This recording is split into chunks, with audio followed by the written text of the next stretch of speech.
Good morning, and welcome to the Financial Optimist. And today, I want to show you how you could buy a house for the price of a pair of cars. So when it comes to the price of homes, you always hear something called the median home value. Well, what exactly does that mean? Well, that means half of all homes cost more than this much, and half of all homes cost less than this much. So on this website, the median home value is at $462,000, but you have to wonder, okay, half of the houses are less than this. So if I'm looking to buy myself a house, how can I make that affordable? Well, one way to do that is to look at locations. You look at various states. Some states cost more, some states cost less. Like here in Florida, $436,000 is the median home price, so about close to the national average. And you look at a place like New York, it's $586,000.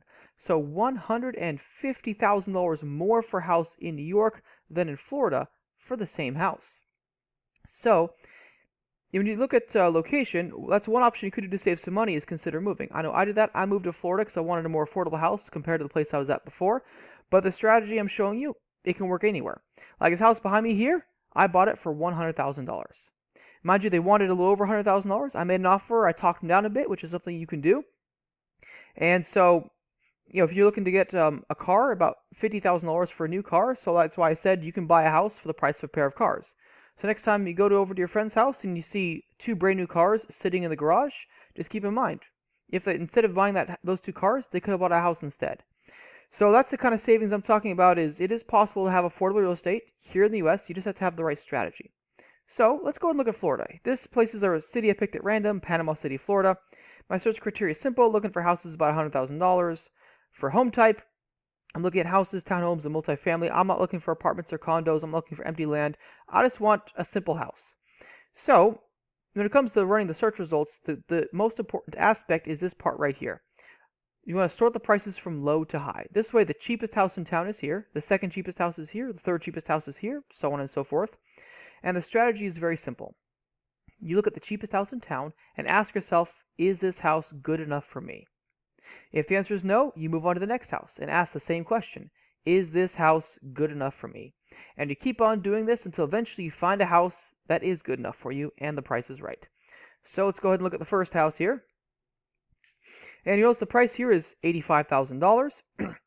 It's a 3-bed, 2-bath, about 1,000 square feet, but there's a couple red flags. For one, you'll notice they only have pictures of the outside of the house. They have no pictures of the inside. Normally, realtors love showing you pictures of the inside, so if they're not showing it to you, it must be in pretty rough shape.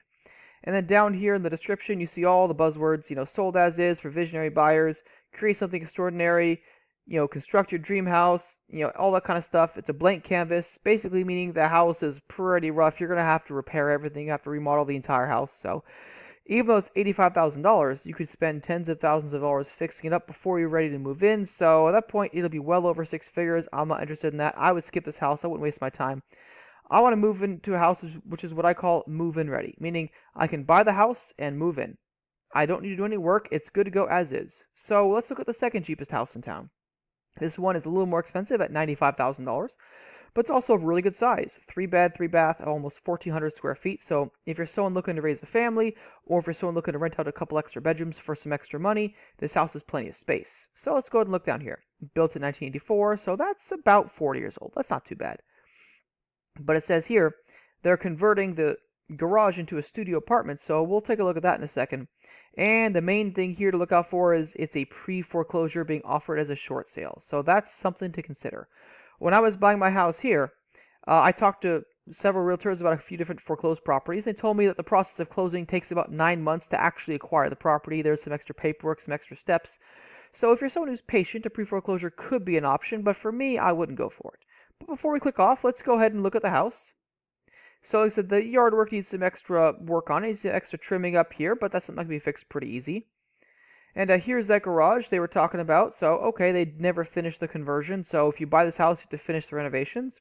Same for this bathroom. They didn't fix that. They didn't fix this. They didn't fix this. So there's still quite a lot of work left. But the kitchen, I see nothing wrong with this kitchen. It's in great shape. So when you look at the house, you realize some of the rooms look great. Some of them not so much. So maybe one strategy you could do is, you live in the part of the house that is finished and you ignore the parts of the house that isn't. And maybe later on you fix it up. That's an option, but for me, it's not quite move-in ready, so let's move on to one more option after this. And this next house here is what I call an entry-level house because it's a 2-bed, 1-bath, a little under 600 square foot kind of a house, and the price, $99,000.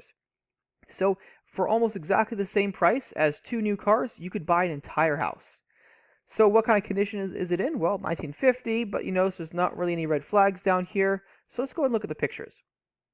All right.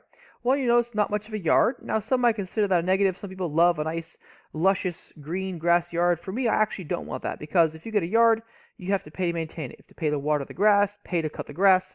You have to maintain it if you buy a lawnmower. So there's a bit of money that goes into maintaining a yard. So if it doesn't have much of a yard, that can actually save some money. But what about the inside of the house? It looks absolutely immaculate. Look at this. Everything looks new. I mean, the kitchen, I see nothing wrong with the kitchen. It's in great shape. The floor's in great shape. You know, all these rooms are in great shape. The bedroom's in great shape. There's nothing wrong here. Great shape, great shape. Look at that. I mean, this house is in really, really good condition. So if I were living in Panama City, Florida, I would call up a realtor and schedule a showing right away because I would want to snap this house up before it sells. And of course, schedule a home inspection, make sure it's in good shape first. But looking at the pictures here, this is a really great house for less than $100,000. Like, would I rather buy 2 cars or would I rather go out there and buy a house? So this here is the kind of house I'm talking about. It doesn't need any work. You buy it, you move in, you're good to go, and you're not dropping another penny on rent again. Because when it comes to rent, the current median rent price is around $1,700 per month in the US. So that'll add up real quick. If you can just buy a house for $100,000 and skip paying rent, that could save you a lot of money over the years.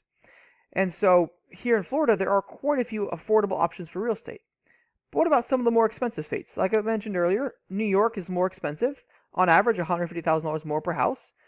But even then, in places like New York, you can find affordable real estate. So here I have similar search criteria for New York. We're looking at the city of Rome, New York, so not New York City, but New York State. Let's go ahead and look at the cheapest house in town. All right, and so this house here, you'll notice it's a little cheaper, $70,000. But you have to wonder, okay, what kind of condition is that in? And same deal. No pictures of the inside, just the outside, which shows me it probably needs to be remodeled. And you look at the house, built in 1896. That is a really, really old house by American standards. So definitely going to need a lot of work. There's probably no insulation in the house. And I see some of the same buzzwords, opportunity for investors, flippers, that kind of thing, sold as is. So it's a fixer-upper. All right. So now I know this house is going to need a lot of work. By the time you fix it up, it'll be over $100,000. So I'm going to skip this house and move on to the next house. All right, so we look at the second cheapest house in Rome, New York, and we look at it. They just dropped the price from $100,000 down to $80,000. And if you wanted to make them an offer, maybe talk them down a little bit more. And you look at the house, built in 1950, so an older house, 3-bed, 1-bath, 4,000 square feet. That doesn't sound right. I suspect the whole property is 4,000 square feet. The house is probably about 1,000 square feet based on the pictures. But you look at the house, and it looks to be overall in decent shape. So let's look at some of the pictures now. And the outside of the property is just kind of, whatever. It's not great, not terrible. And here's the downstairs, which they didn't finish. It's mentioned in the description the downstairs didn't finish, but the upstairs is. So if you bought the house, I guess you could ignore the downstairs and live in the upstairs because you look here. Again, this house looks incredible. Nothing wrong here, nothing wrong here, nothing wrong here. Like for $80,000, you can buy a house that looks like that. And yet people are paying $500,000 for a median house. You could pay $80,000 for this house. And you look at the bedrooms, a little small, but they get the job done. There's really nothing wrong with this house. Granted, it does have the unfinished downstairs, which, you could just use it as a storage room. You don't really have to use it. It's a 3-bed house, and if you live alone, you don't have to use all the rooms. You could ignore this for now, or you could fix it up later. But this is the house I would schedule to rent. I would definitely want to live in a house like this. I would probably just leave this room unfinished for a while. That's fine. You could always buy it as is and years later sell it as is. That's totally okay. So that's definitely an affordable way to buy a house in a place like Rome, New York. But let's say you wanted a really, really big house. Maybe you had a very large family. Maybe you're someone that needed a 2-car garage. Maybe you're someone that was looking to rent out extra rooms for some extra money. Here's another house. It's $95,000. So for the price of 2 cars, you could buy a house with 4 beds and 2 baths. And you look at it, 1900, so a very old house. It's called a fixer-upper. But one thing I noticed with the pictures is it's not quite as bad a shape as some of the other houses. The main problem with this house is they didn't really clean it out, so you have to clean it yourself, and everything is an older style.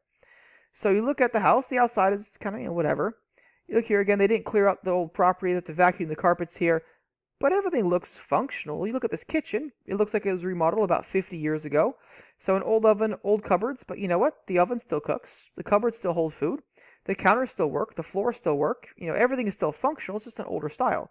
So if you're willing to put up with a house that's got an older style and hasn't been remodeled, you can buy an affordable house. You just have to put up with having older styles, which for some people that's fine, for some people it's not fine. We each have our own preferences about what's good enough for us. For some people this may not work, for some it might. Look at the pictures, you see the house has been trashed, they didn't clean it up. But, if you're willing to, buy it up for this price, then maybe over the years fix it up one bedroom at a time, save some money, remodel this room, rent it out, remodel, this other room, rent it out. There's definitely a few options here. I wouldn't go for this house because it's way, way too big for my needs. I live by myself, so I don't need a house this big. But if you're someone needing a family, you're willing to spend some money fixing up that hallway there, maybe it's an option. And so when it comes to getting a house, you have to ask yourself, okay, why is it, even though the median home price in New York is $150,000 more than Florida, some of these houses are even less than houses in Florida? That's because location is everything. If you look at multiple cities in the same state, you can see a wide variety of prices. Some small towns have great deals on houses, the big cities are more expensive. And if you're willing to move from state to state, you can save money that way. I understand most people don't want to move, that's totally fine, but within a 30-minute drive of where you are now, you can probably find houses that are affordable. You just have to lower your standards. And going back to the average car price of about $50,000 per car. So, if you have a 2-car garage with two $50,000 cars in it, you spend $100,000 on the cars. But you could have bought the entire house for that much. Now granted, these houses don't usually come with garages at this price point, and that's fine. You pay more money for a garage if you want. But, I know a guy that once told me he bought himself a Jeep for $65,000. Then years later, he bought another Jeep for $65,000. And this time, when the Jeep didn't work out, he bought himself a used Jeep for only $34,000 because he told me he was smart with money this time. I did the math. I figured, okay, with some interest, that man spent $200,000 on just getting 3 Jeeps just to drive him to work and back. For that kind of money, he could have bought 2 of these houses instead of buying cars. So, would you rather have a couple of nice cars, or would you rather have an affordable house and never pay rent again? Because if you're willing to not pay rent anymore, there are ways of making it happen. It is possible to find affordable houses. I bought this house here behind me for only $100,000. It is possible. I've tried the strategy. It works, and it can work for everyone else too. You just have to lower your standards for the kind of house you want and have the right kind of strategy. Thank you for watching, and I'll see you next time.